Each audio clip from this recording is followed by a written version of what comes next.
إن شعبكم واع لن ينخدع بعد اليوم، لن ننخدع يا عالم.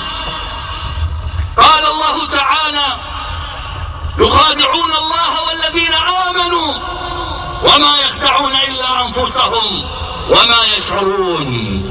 إنكم أيها المسؤولون تخدعون أنفسكم وما تشعرون، لأن الشعب لن ينخدع بعد اليوم، لن يصدق حكامه. أقول لكم أيها الحكام وأنصحكم فأقول لكم: أسوة في رسول الله، لكم في رسول الله وأصحابه وآل بيته الأطهار، لكم أسوة حسنة. فهذا رسول الله صلى الله عليه وسلم يجلبه أعرابي من برده فيؤثر في رقبته، فيغضب أصحابه فيقول لهم: دعوه، مروه بحسن الطلب ومروني بحسن الأداء. فهل أنتم أفضل من رسول الله صلى الله عليه وسلم؟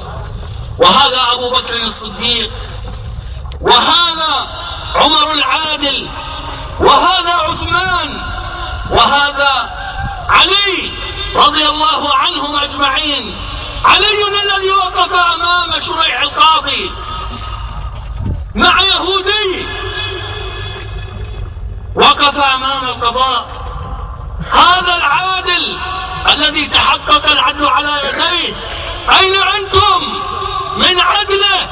لماذا لا تقتدون به؟ إنكم تدعون الاقتداء به وأنتم كاذبون. نطالبكم اليوم أيها الحكام أن تمتثلوا وتقتدوا بأولئك الأبطال رضي الله عنهم وأرضاهم، لا أن تقتدوا بالظالمين والمجرمين من حكام العالم.